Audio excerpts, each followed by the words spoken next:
60대 초반의 수지는 고향집 창고를 정리하고 있었습니다. 서울에서 혼자 살다가 3년 전 남편과 사별한 후 마음의 평안을 찾기 위해 고향으로 내려온 지 벌써 6개월이 흘렀습니다. 오늘은 몇 년째 손대지 않았던 창고 정리를 하는 날이었어요.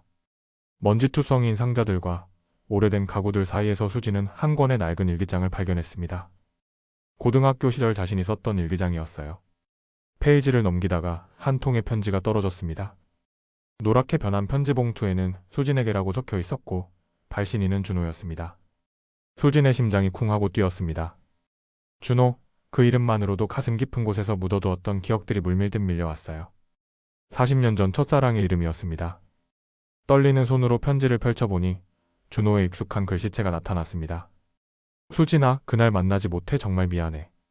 너를 기다리게 해서 미안하고 약속을 지키지 못해서 미안해. 내가 이 편지를 읽고 있다면 아마 나는 이미 이 마을을 떠났을 거야. 하지만 언젠가 기회가 되면 우리가 처음 만났던 그 바닷가에서 다시 만나자. 그곳에서 모든 걸 설명해 줄게. 편지는 그렇게 짧게 끝나 있었습니다. 수지는 편지를 읽으며 눈물이 핑 돌았어요. 40년 전 그날의 기억이 선명하게 떠올랐습니다. 분명히 약속했는데 준호는 나타나지 않았고 그 후로 둘의 연락은 완전히 끊어졌습니다. 당시 수지는 준호가 자신을 버린 것이라고 생각했어요. 마을 사람들은 준호가 서울로 떠났다고 했고 수진 역시 상처를 안고 서울로 올라가 새로운 삶을 시작했습니다. 그런데 이 편지를 보니 뭔가 다른 사정이 있었던 것 같았어요. 편지 마지막 부분에 척힌 바닷가라는 단어가 수진의 마음을 더욱 흔들었습니다. 그곳은 두 사람만의 특별한 장소였어요. 20살 여름 준호와 처음 만난 곳이자 수많은 추억이 깃든 곳이었습니다. 수진은 편지를 가슴에 꼭 안았습니다. 40년이라는 긴 세월이 흘렀지만 첫사랑의 기억은 여전히 가슴 깊은 곳에서 살아 숨쉬고 있었어요. 준호는 지금 어디에 있을까요? 혹시 아직도 자신을 기억하고 있을까요? 창고 밖으로 여름 오후에 뜨거운 햇살이 들어왔습니다. 마치 40년 전 그 여름날을 연상시키는 듯한 따스함이었어요. 수지는 편지를 조심스럽게 접어서 가슴팍에 넣었습니다. 이제 무엇을 해야 할지 알 것 같았어요. 그날 밤 수지는 잠을 이룰 수 없었습니다. 준호의 편지를 읽은 후부터 마음이 술렁였어요. 서울에서의 삶, 남편과의 결혼 생활, 그리고 지금의 홀로 된 삶까지 모든 것이 40년 전 그 여름에서 시작된 것 같았습니다. 수지는 남편과 사별한 지 3년째였습니다. 30년간의 결혼 생활은 평범하지만 행복했어요. 남편은 착하고 성실한 사람이었고 수진을 진심으로 사랑해 주었습니다. 하지만 가끔 마음 한편에서는 만약 그때 준호와 만났다면 하는 생각이 스쳐 지나가곤 했어요. 서울 생활에 지친 수지는 남편이 세상을 떠난 후 큰 결심을 했습니다. 고향으로 돌아가서 남은 인생을 조용히 보내겠다고요. 자식들은 서울에서 각자의 삶을 살고 있었고 수진 혼자서는 큰 집이 너무 부담스럽기도 했습니다. 고향 마을은 40년 전과 많이 달라져 있었습니다. 옛날 친구들은 대부분 도시로 떠났거나 세상을 떠났고 새로운 사람들이 들어와 살고 있었어요. 하지만 바다와 산, 그리고 들판의 풍경은 여전히 그대로였습니다. 창밖에서 들려오는 여름 매미 소리가 수진의 기억을 더욱 생생하게 만들었습니다. 40년 전 그 여름도 이렇게 매미가 시끄럽게 울었어요. 준호와 함께 바닷가를 걸으며 매미 소리를 들었던 기억이 났습니다. 수지는 침대에서 일어나 창문을 열었습니다. 밤바람이 살랑살랑 불어와 마음을 진정시켜 주었어요. 하늘에는 별이 총총히 박혀 있었고 달빛이 마을을 은은하게 비추고 있었습니다. 준호야, 너도 이별을 보고 있을까? 수지는 마음속으로 중얼거렸습니다. 어디에 있든 같은 하늘 아래에 있을 텐데 혹시 지금도 자신을 생각하고 있을까요? 수지는 준호와의 추억을 하나씩 떠올렸습니다. 처음 만났을 때의 설렘, 함께 바다를 바라보며 꿈을 이야기했던 시간, 그리고 마지막 약속 장소에서 그를 기다렸던 그 긴 시간까지. 그때 수지는 3시간을 기다렸습니다. 해가 지고 어둠이 내려와도 준호는 나타나지 않았어요. 결국 혼자 돌아와야 했고 그 후로 준호의 소식은 들을 수 없었습니다. 새벽이 되어서야 수지는 잠깐 잠이 들었습니다. 꿈속에서 젊은 시절의 준호가 나타났어요. 20살의 그가 환한 미소를 지으며 손을 흔들고 있었습니다. 다음날 아침 수지는 마을 입구에 있는 작은 슈퍼마켓에 장을 보러 갔습니다. 오래된 마을의 소식통 역할을 하는 곳이어서 마을 사람들의 안부를 묻기에 좋은 장소였어요. 슈퍼마켓 주인 할머니는 수진을 반갑게 맞아주었습니다. 수진아, 잘 왔네. 어제 창고 정리 다 했어? 마을이 작다 보니 누가 뭘 하는지 금세 소문이 나는 곳이었어요. 네, 할머니. 옛날 물건들 정리하다가 옛 친구 생각이 많이 났어요. 수진이 대답하자 할머니가 관심을 보였습니다. 어떤 친구 말이야? 준호라는 친구인데 혹시 기억하세요? 수진이 조심스럽게 물어보니 할머니의 눈이 반짝였습니다. 아, 김준호. 그 친구 말이지? 참 잘생기고 똑똑한 애였는데. 수진의 심장이 빠르게 뛰기 시작했습니다. 할머니가 준호를 기억하세요? 너 당연히 기억하지. 그 애 몇 년 전까지 이 마을에 살았어. 부모님 돌아가신 후에 혼자 살더니 어디론가 떠났어. 할머니의 말에 수진은 깜짝 놀랐습니다. 준호가 몇 년 전까지 이 마을에 살았다니요. 40년 동안 서울에서 살면서 단 한 번도 고향에 내려온 적이 없었는데 그 사이에 준호가 다시 고향으로 돌아와 살았다는 것이었습니다. 그럼 준호가 어디로 갔는지 아세요? 수진이 간절하게 물었지만 할머니는 고개를 저었습니다. 그건 아무도 몰라. 어느 날 갑자기 집을 정리하고 떠났거든. 인사도 제대로 안 하고. 마을 사람들 사이에서 준호에 대한 이야기가 조금씩 나오기 시작했습니다. 누군가는 서울로 갔다고 했고 또 다른 사람은 부산으로 갔다고 했어요. 하지만 정확한 행방을 아는 사람은 없었습니다. 그 친구가 왜 갑자기 그리워진 거야? 할머니가 물어보자 수지는 망설였습니다. 40년 전 첫사랑 이야기를 어떻게 설명해야 할까요? 옛날에 알던 친구인데 창고에서 편지를 발견해서요. 수진이 대답하자 할머니는 의미심장한 미소를 지었습니다. 아, 그런 친구였구나. 나도 젊었을 때 그런 친구 있었어. 할머니는 준호에 대해 더 자세히 말해주었습니다. 그 친구 혼자 살면서 참 외로워 보였어. 가끔 바닷가에 혼자 나가서 앉아있는 모습을 봤거든. 뭔가 기다리는 것 같기도 하고. 수진의 가슴이 뭉클해졌습니다. 혹시 준호도 자신을 그리워하며 바닷가에서 기다리고 있었던 걸까요? 40년이라는 긴 세월 동안 서로를 그리워하며 살았던 것일까요? 슈퍼에서 나오며 수진은 결심했습니다. 준호를 찾아야겠다고. 어디에 있든 찾아서 40년 전 그날의 진실을 알아야겠다고 생각했어요. 그날 오후 수진은 바닷가로 향했습니다. 40년 전 준호와 함께 걸었던 그 길을 다시 걸어보고 싶었어요. 마을에서 바닷가까지는 걸어서 20분 정도 거리였습니다. 길을 걸으며 수진은 20대 시절을 떠올렸습니다. 1983년 여름, 20살이던 수진은 고등학교를 졸업하고 대학 진학을 준비하고 있었어요. 그때 같은 마을에 살던 준호와 우연히 만나게 되었습니다. 준호는 서울에서 대학을 다녀다가 여름 휴가로 고향에 내려와 있었어요. 키가 크고 인상이 좋은 청년이었고 책을 좋아하는 지적인 면이 있었습니다. 수지는 그런 준호에게 첫눈에 반했어요. 두 사람은 매일 바닷가에서 만났습니다. 파도 소리를 들으며 미래에 대한 꿈을 이야기하고 좋아하는 책과 음악에 대해 이야기했어요. 준호는 수진에게 시를 읽어주기도 했고 수진은 준호를 위해 도시락을 싸가기도 했습니다. 그의 여름은 수진에게 가장 행복한 시간이었어요. 매일 준호를 만날 생각에 설레었고 함께 바다를 바라보며 앉아있는 시간이 영원했으면 좋겠다고 생각했습니다. 하지만 여름이 끝나갈 무렵 준호는 서울로 돌아가야 한다고 했어요. 수진도 대학에 합격하면 서울로 올라갈 예정이었지만 당장은 헤어져야 하는 상황이었습니다. 수진아, 내가 서울로 올라가도 우리 연락하며 지내자. 그리고 너도 대학에 합격하면 서울에서 다시 만나자. 준호의 약속에 수진은 기뻐했어요. 마지막 날, 준호는 수진에게 특별한 약속을 제안했습니다. 내일 저녁 6시에 우리가 처음 만났던 바닷가 바위에서 만나자. 마지막 인사를 하고 싶어. 수진은 기꺼이 약속했습니다. 그리고 그날 밤 준호에게 줄 선물로 자신이 직접 수놓은 하얀 손수건을 준비했어요. 거기에는 작은 하트와 함께 두 사람의 이니셜을 새겨 넣었습니다. 하지만 다음날 저녁, 약속 장소에 나타난 것은 수진뿐이었습니다. 6시, 7시, 8시가 되어도 준호는 나타나지 않았어요. 수진은 밤늦게까지 기다렸지만 준호는 끝내 오지 않았습니다. 그 후 며칠 동안 수진은 준호의 집을 찾아갔지만 이미 서울로 떠난 후였어요. 연락처도 남기지 않고 말이죠. 수진은 자신이 버림받았다고 생각했고 깊은 상처를 안고 살아야 했습니다. 지금 바닷가에 서서 그때를 생각하니 마음이 아팠습니다. 과연 준호에게 무슨 일이 있었던 걸까요? 바닷가에서 돌아오는 길에 수진은 마을 사진관을 들렀습니다. 오래된 사진관으로 마을의 역사가 고스란히 담겨있는 곳이었어요. 혹시 준호와 관련된 사진이 있을까 싶어서였습니다.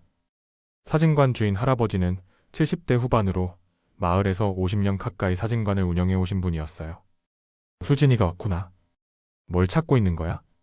할아버지, 혹시 40년 전쯤 찍은 사진들 있나요? 제가 젊었을 때 사진을 찾고 있어서요. 수진이 부탁하자 할아버지는 뒤쪽 창고로 안내했습니다. 창고에는 수많은 사진첩과 필름들이 연도별로 정리되어 있었어요. 할아버지는 1983년이라고 적힌 상자를 꺼내며 말했습니다. 위시기 사진들이야. 천천히 찾아봐.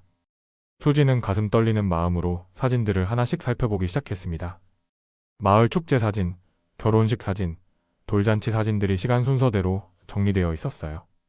그때 한 장의 흑백 사진이 수진의 눈에 들어왔습니다. 바닷가에서 찍은 사진이었는데 젊은 남녀가 나란히 서서 환하게 웃고 있었어요. 바로 수진과 준호였습니다. 아, 이 사진. 수진이 감탄하자 할아버지도 기억해냈습니다. 맞다, 이 사진은 내가 우연히 찍은 거야. 너희가 바닷가에서 데이트하는 걸 보고 예쁘다 싶어서 멀리서 찍었지. 사진 속 두 사람은 정말 행복해 보였습니다. 20살의 수진은 머리에 꽃을 꽂고 있었고 준호는 수진을 바라보며 다정한 미소를 짓고 있었어요. 그런데 사진을 자세히 들여다보던 수진은 뒤쪽에 희미하게 보이는 것을 발견했습니다. 병원 건물과 구급차였어요. 할아버지, 뒤에 보이는 게 뭐죠? 할아버지가 돋보기를 쓰고 사진을 자세히 보더니 고개를 끄덕였습니다. 아, 맞다. 그때 마을에 큰 사고가 있었어. 그래서 구급차가 왔었지. 큰 사고요? 수진의 목소리가 떨렸습니다. 언제 있었던 사고예요? 그게 언제였더라? 아, 맞다. 8월 말이었어? 교통사고였는데 젊은 남자애가 큰 부상을 당했었지. 그래서 서울 큰 병원으로 후송했었어. 수진의 심장이 쿵 하고 내려앉았습니다. 8월 말이라면 바로 준호와 마지막 약속을 했던 그 시기였어요. 혹시 그 교통사고의 피해자가 준호였을까요? 그 남자가 누구였는지 기억하세요? 수진이 떨리는 목소리로 물었지만 할아버지는 정확히 기억하지 못했습니다. 워낙 옛날 일이라 잘 기억이 안 나네. 하지만 큰 사고였던 건 확실해. 수진은 사진을 계속 들여다보았습니다. 혹시 이 사진이 준호와의 마지막 모습일까요? 그리고 그 뒤로 보이는 구급차가 준호를 데려간 것일까요? 사진 속 두 사람은 너무나 행복해 보였는데 그 뒤에 이런 비극이 기다리고 있을 줄은 몰랐을 것입니다. 수진은 사진을 가슴에 꼭 안았어요. 할아버지, 이 사진 좀 가져가도 될까요? 그럼 가져가. 내 사진인데. 할아버지는 흔쾌히 사진을 내어주었습니다. 사진을 보고 나서 수진은 준호가 살았던 옛집을 찾아가기로 결심했습니다. 마을 사람들에게 물어보니 마을 끝자락에 있는 기와집이라고 했어요. 지금은 아무도 살지 않는 빈집이라고 했습니다. 마을 어귀에서 좁은 골목길을 따라 10분 정도 걸어가니 낡은 기와집이 나타났습니다. 대문은 닫혀 있었고 녹슨 자물쇠가 걸려 있었어요. 집 주변에는 잡초가 무성하게 자라 있어서 오랫동안 사람이 살지 않았다는 것을 알 수 있었습니다. 수지는 대문 앞에 서서 집을 둘러보았습니다. 40년 전 준호가 여름휴가 때 머물렀던 집이고 몇 년 전까지는 준호가 혼자 살았던 집이었어요. 지금은 을씨년스럽게 비어 있었지만요. 담장 너머로 보이는 마당에는 감나무와 대추나무가 있었고 작은 텃밭의 흔적도 보였습니다. 준호가 직접 가꾼 것일까요? 수지는 상상해 보았습니다. 혼자 살면서 외로움을 달래기 위해 꽃과 나무를 키우는 준호의 모습을요. 대문에 걸린 자물쇠를 보니 더욱 마음이 아팠습니다. 언제부터 이렇게 닫혀 있었을까요? 준호는 왜 갑자기 이곳을 떠난 것일까요? 이웃집 할머니가 나와서 수진을 보고는 말을 걸었습니다. 거기가 뭔 일이라도 있나? 빈집인데. 아, 안녕하세요. 옛날에 여기 살던 준호 씨를 찾고 있어서요. 수진이 인사하며 설명했습니다. 아, 준호 씨 말씀이구나. 참 좋은 분이었는데. 조용하고 예의 바른 분이었어. 할머니는 준호를 기억하고 있었습니다. 언제 이사 가셨는지 아세요? 작년 봄이었나? 어느 날 갑자기 짐을 싸더니 떠나셨어. 인사도 제대로 못 받았지. 할머니는 준호에 대해 더 많은 이야기를 해주었습니다. 혼자 사시면서 참 외로워 보였어요. 가끔 마당에서 바다 쪽을 바라보며 서 계시는 모습을 봤거든요. 뭔가 그리워하는 것 같기도 하고. 수진의 가슴이 뭉클해졌습니다. 혹시 준호도 자신을 그리워하며 살았던 걸까요? 40년 동안 혼자 살면서 첫사랑을 잊지 못했던 걸까요? 혹시 어디로 가셨는지 아세요? 수진이 간절하게 물었지만 할머니도 모른다고 했습니다. 그냥 어디론가 떠나신다고만 하시고 연락처도 안 남기시고. 수진은 한참 동안 빈집을 바라보고 서 있었습니다. 닫힌 대문 너머로 준호의 흔적을 찾고 싶었지만 들어갈 수는 없었어요. 다만 마음속으로 준호에게 말을 걸었습니다. 준호야, 너는 지금 어디에 있니? 나도 이제 알고 싶어? 40년 전 그날에 무슨 일이 있었는지, 왜 약속 장소에 오지 못했는지. 해가 저물어 가고 있었습니다. 수지는 무거운 마음으로 집으로 돌아왔어요. 하지만 포기할 수는 없었습니다. 어떻게든 준호를 찾아야겠다고 다짐했습니다. 집으로 돌아온 수지는 저녁을 먹고 있던 중에 전화벨 소리를 들었습니다. 요즘 전화가 자주 오지 않아서 누구일까 궁금했어요. 수화기를 들자 낯선 여자의 목소리가 들려왔습니다. 혹시 정수진 씨 맞으세요? 목소리는 조심스럽고 떨려 있었습니다. 중년 여성의 목소리 같았어요. 네, 맞는데요. 누구세요? 수진이 대답하자 전화 너머로 잠시 침묵이 흘렀습니다. 그리고 여자는 깊은 숨을 들이쉰 후 말을 이었어요. 저는 김준호의 딸 혜원이라고 합니다. 그 말을 듣는 순간 수진의 손에서 수화기가 떨어질 뻔했습니다. 준호의 딸이라니요? 준호의 딸이요? 수진의 목소리도 떨렸습니다. 준호가 결혼해서 딸이 있다는 것은 예상했지만 직접 들으니 마음이 복잡했어요. 네, 맞습니다. 아버지께서 수진 씨 이야기를 자주 하셔서요. 그래서 연락드리게 되었습니다. 혜원의 목소리에는 망설임이 느껴졌습니다. 수진은 의자에 주저앉았습니다. 준호가 제 이야기를 했다고요? 네, 아버지께서 돌아가시기 전에 꼭 전해드려야 할 말씀이 있다고 하셨어요. 혜원의 말에 수진은 깜짝 놀랐습니다. 돌아가셨다고요? 수진의 목소리가 떨렸습니다. 준호를 찾고 있었는데 이미 세상을 떠났다니요. 네, 지난달에 돌아가셨어요. 오랫동안 투병하시다가. 혜원의 목소리도 슬픔에 젖어 있었습니다. 수진은 한동안 말을 할 수 없었습니다. 40년 만에 준호의 소식을 들었는데 그가 이미 세상을 떠났다는 소식이었어요. 가슴이 무너져 내리는 것 같았습니다. 수진 씨 괜찮으세요? 혜원이 걱정스럽게 물었습니다. 네, 괜찮아요. 그런데 혜원 씨는 어떻게 제 연락처를 알고? 수진이 물어보자 혜원이 설명했습니다. 아버지께서 남기신 물건 중에 수진 씨 주소가 적힌 메모가 있었어요. 그래서 마을에 연락해서 전화번호를 알아냈습니다. 수진은 준호가 자신의 주소를 가지고 있었다는 사실에 놀랐어요. 40년 동안 연락하지 않으면서도 자신을 잊지 않고 있었다는 뜻이었으니까요. 아버지께서 마지막까지 수진 씨를 그리워하셨어요. 그리고 꼭 전해드려야 할 이야기가 있다고 하셨습니다. 혜원이 말을 이었습니다. 무슨 이야기인지? 수진이 간절하게 물었습니다. 전화로는 말씀드리기 어려운 내용이에요. 혹시 시간이 되시면 직접 만나뵐 수 있을까요? 아버지가 남기신 유품 중에 수진 씨께 꼭 전해야 하는 것이 있다고 하셨거든요. 수진은 잠시 망설였습니다. 준호의 딸을 만난다는 것이 부담스럽기도 했고 40년 전 일을 다시 꺼내는 것이 옳은 일인지 확신이 서지 않았어요. 하지만 준호가 마지막까지 자신을 그리워했다는 말과 전해줄 이야기가 있다는 말이 마음에 걸렸습니다. 어쩌면 40년 전 그날의 진실을 알 수 있을지도 모르겠어요. 네, 만나 뵙겠습니다. 언제 어디서 만날까요? 수진이 대답하자 혜원이 안도하는 듯한 한숨을 쉬었습니다. 감사합니다. 내일 오후에 서울에서 내려갈 수 있어요. 마을 어디서 만나면 될까요? 두 사람은 마을 입구 버스 정류장에서 만나기로 약속했습니다. 전화를 끊고 나서 수진은 한참 동안 멍하니 앉아 있었어요. 준호가 세상을 떠났다는 소식이 아직도 믿어지지 않았습니다. 다음날 오후 수진은 일찍부터 버스 정류장에서 기다리고 있었습니다. 마음이 복잡했어요. 준호의 딸을 만난다는 것도 떨렸고 어떤 이야기를 듣게 될지도 궁금했습니다. 이 시 정도에 서울에서 오는 버스가 도착했습니다. 버스에서 내리는 사람들 중에 40대 초반으로 보이는 여성이 수진을 찾는 듯 두리번거렸어요. 수진이 다가가자 그 여성이 먼저 인사했습니다. 수진 씨시죠? 저는 혜원입니다. 혜원은 준호를 닮은 구석이 있었어요. 특히 눈매가 비슷했습니다. 네, 만나서 반갑습니다. 수진이 인사하자 혜원도 정중하게 인사했습니다. 두 사람은 마을 안에 있는 조용한 찻집으로 향했어요. 찻집에 앉아서 혜원은 준호에 대한 이야기를 시작했습니다. 아버지께서 어머니와 결혼하신 건 30대 중반이었어요. 그 전까지는 쭉 혼자 사셨다고 들었습니다.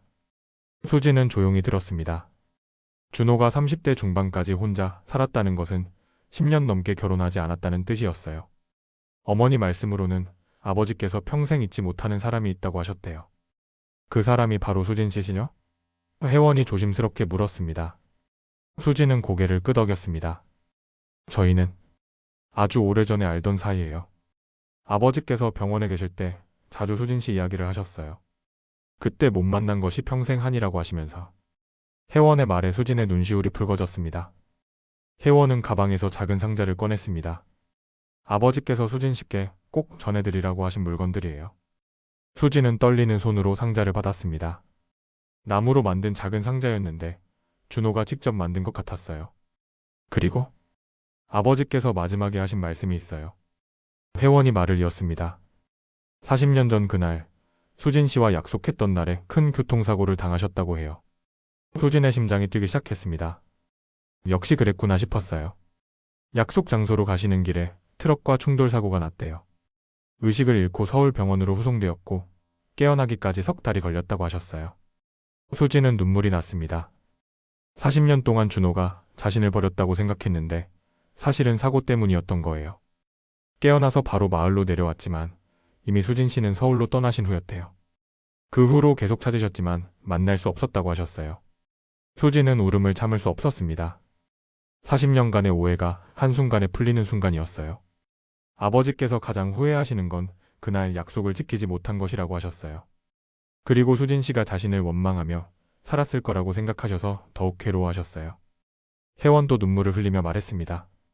아버지께서 수진 씨를 정말 사랑하셨어요. 마지막까지도요.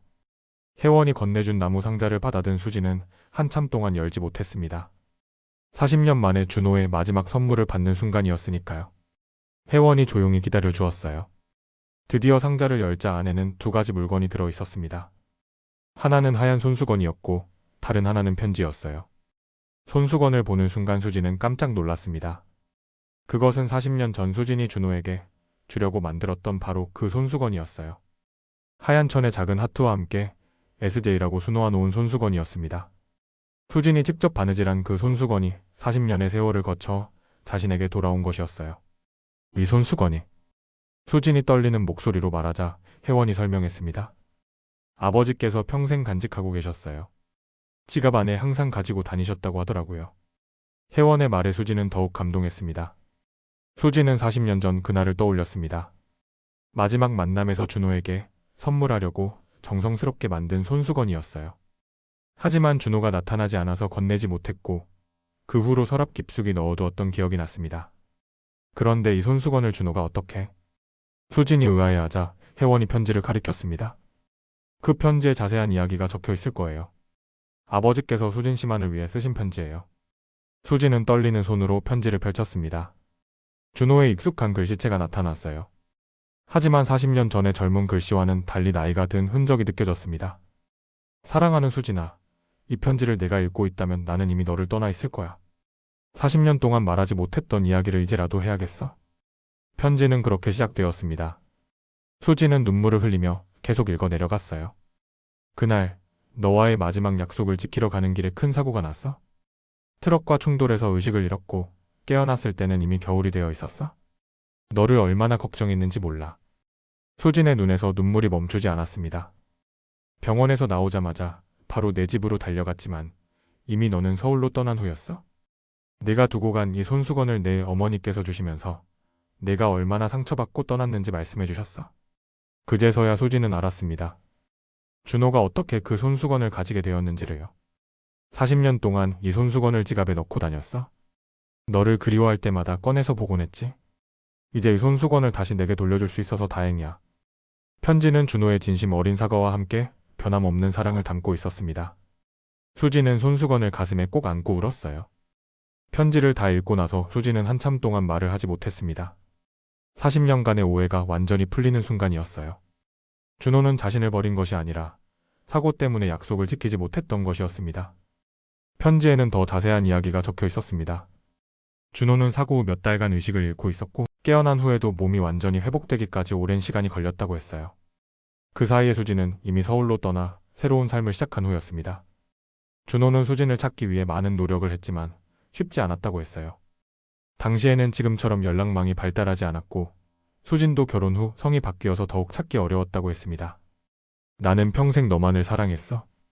나중에 결혼은 했지만 마음속에는 항상 내가 있었어. 미안해 수진아. 내가 약속을 지키지 못해서 내가 얼마나 상처받았을지 생각하면 가슴이 아파. 편지의 마지막 부분에는 준호의 간절한 바람이 적혀 있었습니다. 만약 다음 생이 있다면 그때는 꼭 약속을 지킬게. 그리고 내 곁에서 평생 행복하게 해줄게. 사랑해 수진아. 영원히 사랑해. 수지는 자신이 40년 동안 준호를 오해하며 살았다는 것이 너무 미안했어요. 준호 역시 자신만큼이나 아파했을 텐데 혼자서 그 아픔을 견뎌왔을 것을 생각하니 마음이 아팠습니다. 수진 씨, 혜원이 조심스럽게 말을 걸었습니다. 아버지께서 마지막에 하신 말씀이 하나 더 있어요. 수진이 고개를 들어 혜원을 바라보자 혜원이 말을 이었습니다. 아버지께서 수진 씨가 자신을 용서해 주셨으면 좋겠다고 하셨어요. 그리고 더 이상 아파하지 마시고 행복하게 사셨으면 좋겠다고. 수진은 고개를 끄덕였습니다. 준호를 용서하다니. 잘못한 건 제가 아니라 제가 준호를 오해한 거였어요. 오히려 제가 준호에게 미안해요. 혜원도 눈물을 흘렸습니다. 아버지께서 이 순간을 얼마나 기다리셨을지. 이제라도 오해가 풀려서 다행이에요. 두 여자는 한참 동안 조용히 앉아 있었습니다. 40년의 세월과 오해, 그리고 변함없었던 사랑에 대해 생각하며 말이에요. 혜원 씨, 수진이 입을 열었습니다. 준호가 마지막에 어떻게 지내셨는지 더 자세히 들려주실 수 있나요? 혜원은 고개를 끄덕이며 아버지의 마지막 시간들에 대해 이야기해 주었습니다. 그리고 두 사람은 준호에 대한 추억을 나누며 긴 시간을 보냈어요. 그날 밤 수진은 잠을 이룰 수 없었습니다. 준호의 편지와 손수건을 품에 안고 40년간의 세월을 되돌아보았어요. 자신이 얼마나 큰 오해 속에서 살았는지, 그리고 준호가 얼마나 자신을 사랑했는지를 깨달았습니다. 수진은 자신의 지난 삶을 돌아보았습니다. 준호와 헤어진 후 서울에서 대학을 다니고 좋은 사람을 만나 결혼해서 평범하지만 행복한 가정을 꾸렸어요. 하지만 마음 한편에는 항상 준호에 대한 그리움과 원망이 자리하고 있었습니다. 특히 힘들 때마다 준호를 떠올리곤 했어요. 만약 그때 준호가 약속을 지켰다면 내 인생이 달라졌을까? 하는 생각을 자주 했습니다. 하지만 이제는 그 모든 것이 오해였다는 것을 알았어요. 준호도 자신만큼이나 아파했을 것을 생각하니 마음이 아팠습니다. 40년 동안 혼자서 그 상처를 안고 살았을 준호의 마음을 이제야 알 수 있었어요. 수지는 준호에 대한 원망을 내려놓기로 결심했습니다. 아니, 원망할 이유 자체가 없었던 것이죠. 오히려 자신이 준호를 오해한 것에 대해 미안한 마음이 들었어요. 준호야, 미안해. 40년 동안 너를 나쁘게 생각했어서 미안해. 내가 얼마나 힘들었을지 이제 알겠어? 수지는 마음속으로 준호에게 사과했습니다. 동시에 준호의 사랑에 대해서도 깊이 생각해 보았어요. 40년 동안 변함없이 자신을 사랑했다는 그 마음이 너무나 고마웠습니다. 비록 함께하지는 못했지만 그런 사랑을 받았다는 것만으로도 행복했어요. 수지는 준호를 용서하기로 했습니다. 아니, 용서라는 말보다는 이해하고 받아들이기로 했어요. 40년간의 오해와 아픔을 모두 내려놓고 준호의 사랑만을 기억하기로 했습니다. 그리고 자신도 더 이상 과거에 매여 살지 않기로 결심했어요. 준호가 마지막에 바랐던 것처럼 행복하게 살아가겠다고 다짐했습니다. 새벽이 되어서야 수지는 평안한 마음으로 잠들 수 있었습니다. 40년 만에 처음으로 마음이 편안했어요. 긴 터널을 지나 드디어 출구를 찾은 기분이었습니다. 그날 밤 수지는 꿈을 꾸었습니다. 40년 전 20살의 준호가 나타난 꿈이었어요. 젊은 시절의 그 모습 그대로 환한 미소를 지으며 수진에게 다가왔습니다. 꿈속에서 준호는 하얀 셔츠를 입고 있었고 바닷가에 서 있었어요. 파도 소리가 잔잔하게 들리고 석양이 아름답게 지고 있었습니다. 마치 40년 전 그들이 함께 보았던 풍경과 똑같았어요. 수진아, 준호가 부드러운 목소리로 불렀습니다. 오랜만이야. 꿈속의 수진도 20살의 모습이었어요.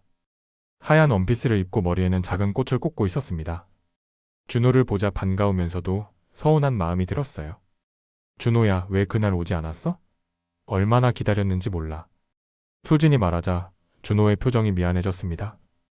미안해, 수진아. 정말 미안해. 사고가 나서 갈 수가 없었어. 네가 얼마나 상처받았을지 생각하면 지금도 가슴이 아파. 준호가 수진의 손을 잡았습니다. 따뜻하고 부드러운 손이었어요.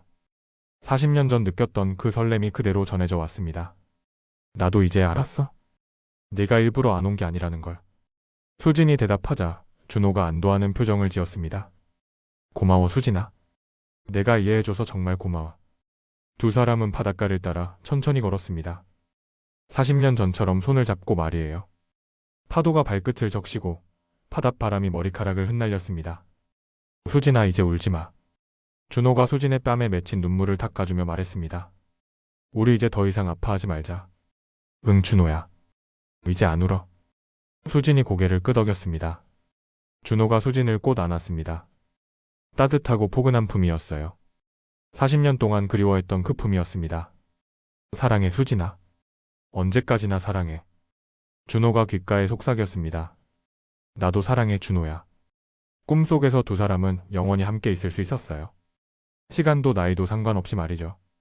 젊은 시절의 아름다운 사랑만이 있을 뿐이었습니다. 수진이 깨어났을 때는 이미 아침이었습니다.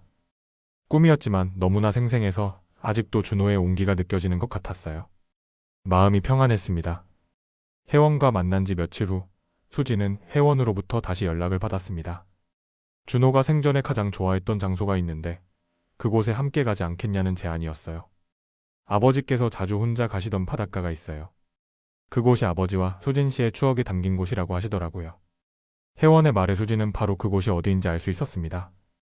바로 40년 전 준호와 처음 만났던 바닷가, 그리고 마지막 약속 장소였던 곳이었어요. 편지에 적혀있던 바로 그 장소였습니다. 네, 가고 싶어요. 언제 갈까요?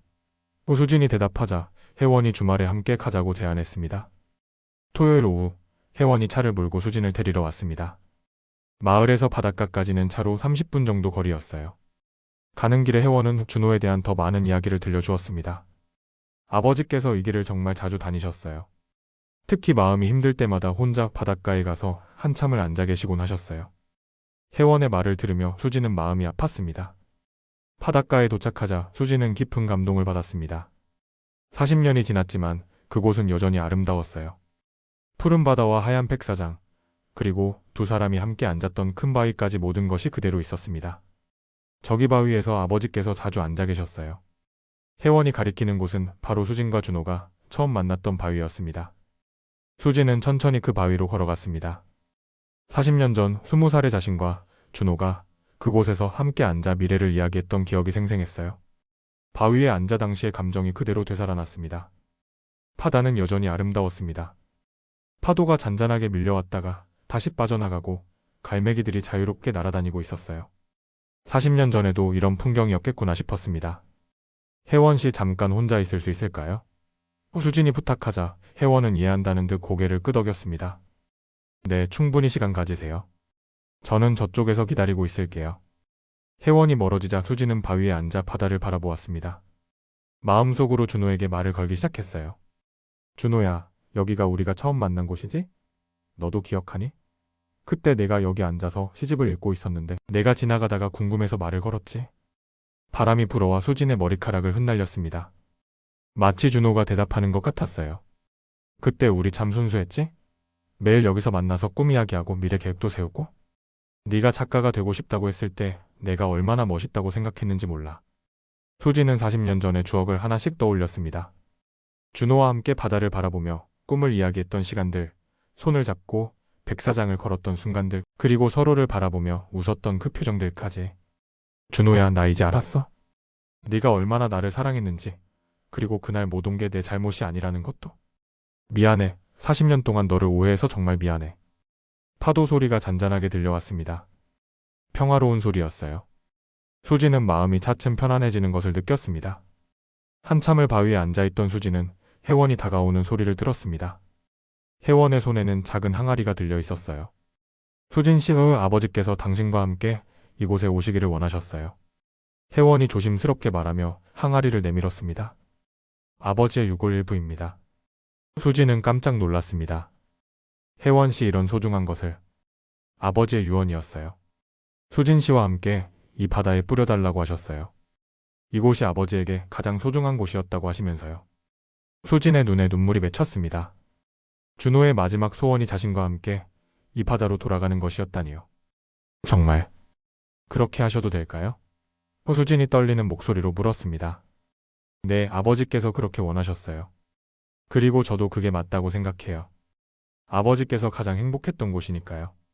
두 여자는 바위에서 내려와 바닷가로 걸어갔습니다. 파도가 잔잔하게 밀려오는 곳에서 멈춰섰어요. 혜원이 항아리를 수진에게 건네주었습니다. 수진 씨께서 하셔도 될까요? 수진은 떨리는 손으로 항아리를 받았습니다. 준호의 마지막 모습이었어요. 40년 만에 다시 만나는 준호였습니다. 준호야, 수진이 바다를 향해 말했습니다. 이제 편히 쉬어. 우리 다음 생에는 꼭 함께하자. 수진은 조심스럽게 항아리를 열었습니다. 바닷바람이 불어와 준호의 육골이 바다로 흩어져 나갔어요. 하얀 재가 파도와 함께 멀리 퍼져나가는 모습이 아름다웠습니다. 혜원도 함께 기도했습니다. 아버지, 이제 그리워하던 분과 함께 계세요. 두 사람은 한참 동안 바다를 바라보고 서 있었습니다. 파도가 잔잔하게 밀려왔다가 빠져나가고 석양이 바다를 붉게 물들이기 시작했어요. 수지는 마음속으로 준호에게 마지막 인사를 했습니다. 준호야, 사랑했어? 정말 많이 사랑했어? 이제 아프지 말고 편안히 쉬어. 그때 바다에서 큰 파도 하나가 밀려왔습니다. 마치 준호가 마지막 인사를 하는 것 같았어요. 수지는 그 파도를 보며 미소를 지었습니다. 고마워, 준호야. 나를 그렇게 오래 사랑해줘서 고마워. 해가 지고 있었습니다. 40년간의 긴 여행이 끝나는 순간이었어요. 바닷가에서 돌아온 수지는 마음이 한결 가벼워진 것을 느꼈습니다. 40년간 가슴에 묻어두었던 아픔과 그리움을 모두 바다에 보낸 기분이었어요. 이제 정말로 준호와 작별할 수 있을 것 같았습니다. 며칠 후 혜원이 다시 연락을 했습니다. 앞으로도 가끔 안부를 묻고 지내자고 제안했어요. 수지는 기꺼이 받아들였습니다. 혜원은 준호의 딸이자 이제는 소중한 인연이 되었으니까요. 수진 이모, 혜원이 수진을 그렇게 부르기 시작했습니다. 가끔 아버지 이야기 들려주세요. 젊으셨을 때 아버지가 어떤 분이었는지 궁금해요. 수진도 혜원을 통해 준호의 또 다른 모습을 알게 되었어요. 아버지로서의 준호, 그리고 세월이 흐른 후의 준호의 모습을요. 혜원은 준호가 평생 독신으로 살다가 40대에 늦게 결혼했다고 했습니다. 그것도 주변 사람들의 권유 때문이었다고 했어요. 하지만 가정적이고 좋은 아버지였다고 했습니다. 아버지께서 저에게 사랑에 대해 이야기해 주실 때가 있었어요. 혜원이 말했습니다. 진정한 사랑은 함께 있지 못해도 상대방의 행복을 바라는 마음이라고 하시더라고요. 수지는 그 말에 깊이 공감했습니다. 준호가 40년 동안 자신을 사랑한 방식이 바로 그런 것이었으니까요. 고향집으로 돌아온 수지는 마당에 작은 나무를 심었습니다. 매화나무였어요. 준호가 좋아했던 꽃이라고 혜원이 알려준 것입니다. 나무를 심으며 수지는 새로운 시작을 다짐했습니다. 이제 과거에 매이지 않고 남은 인생을 의미 있게 살아가겠다고 결심했어요. 봄이 되어 매화나무에 꽃이 피기 시작했습니다. 하얀 꽃들이 가지마다 피어나는 모습이 아름다웠어요. 수지는 그 꽃을 보며 준호를 떠올렸습니다. 준호야, 이 꽃처럼 우리 사랑도 아름다웠지? 비록 함께 하지는 못했지만 정말 아름다운 사랑이었어.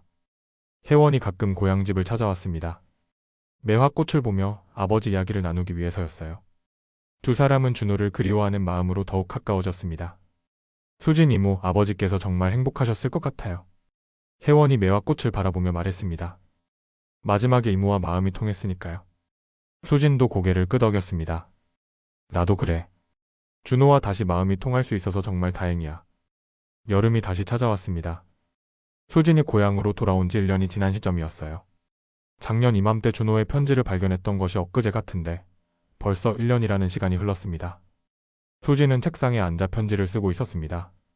준호에게 보내는 마지막 편지였어요. 이제는 정말로 준호를 보내줄 때가 되었다고 생각했습니다. 사랑하는 준호야, 이제 정말 마지막 편지를 쓰는구나. 40년 만에 너와 다시 마음이 통할 수 있어서 정말 행복했어. 수진의 글씨는 차분하고 평온했습니다. 더 이상 아픔이나 그리움이 아닌 감사한 마음으로 쓰는 편지였어요. 고마워, 준호야. 나를 그렇게 오래 사랑해줘서 고마워. 그리고 마지막에 진실을 알려줘서도 고마워. 덕분에 40년간의 오해를 풀 수 있었어. 편지를 쓰면서 수지는 지난 1년을 돌아보았습니다. 준호와의 추억을 정리하고 혜원과 새로운 인연을 맺고 무엇보다 자신의 마음을 치유하는 시간이었어요. 이제 나는 더 이상 과거에 매이지 않을 거야. 네가 바랐던 대로 행복하게 살아갈게. 그리고 가끔 매화꽃이 필 때면 너를 떠올릴게. 편지의 마지막 부분에 수지는 준호에 대한 변함없는 사랑을 적었습니다. 사랑해, 준호야. 언제까지나 사랑해. 그리고 다음 생에는 꼭 만나자. 그때는 절대 놓치지 말자. 영원히 함께하자. 편지를 다 쓴 수지는 봉투에 넣어 밀봉했습니다. 그리고 매화나무 아래에 묻어주었어요. 준호에게 보내는 마지막 선물이었습니다. 저녁이 되어 수지는 마당에 앉아 하늘을 바라보았습니다. 별들이 총총히 떠오르고 있었고 매미 소리가 정겹게 들려왔어요. 40년 전 그 여름밤과 똑같은 풍경이었습니다. 수지는 더 이상 슬프지 않았습니다. 오히려 마음이 평온했어요. 준호와의 사랑은 끝난 것이 아니라 새로운 형태로 계속될 것이라고 믿었습니다. 혜원이 전화를 걸어왔습니다. 이모, 안녕하세요. 잘 지내시냐? 응, 잘 지내고 있어? 혜원이도 건강하지? 네, 저도 잘 지내고 있어요. 그런데 이모, 요즘 꿈에서 아버지를 자주 봐요. 정말 행복해 보이세요? 수진도 미소를 지었습니다. 그래? 나도 가끔 준호 꿈을 꾸는데 편안해 보이더라. 이모 덕분에 아버지께서 편안하게 쉬고 계시는 것 같아요. 정말 감사해요. 전화를 끊고 나서 수지는 다시 하늘을 올려다보았습니다. 저 별들 중 하나가 준호일까요? 수지는 가장 밝게 빛나는 별을 향해 손을 흔들었어요. 안녕 준호야. 잘 지내. 매미 소리가 점점 잦아들고 있었습니다. 여름이 저물어가고 있었어요. 하지만 수진의 마음에는 영원한 여름이 있을 것입니다. 준호와 함께했던 그 아름다운 여름이 말이에요. 수진은 집 안으로 들어가며 마지막으로 매화나무를 바라보았습니다. 내년 봄에 다시 꽃이 필 것입니다. 그때도 준호를 떠올리며 행복한 마음으로 꽃을 바라볼 것이에요. 카메라는 고향 마을의 여름 하늘을 비추며 이야기를 마무리했습니다. 별이 총총한 밤하늘 아래 매미 소리가 잦아드는 평화로운 마을의 모습이었습니다. 그리고 그 아래에서 새로운 삶을 시작한 한 여자의 따뜻한 미소가 있었어요.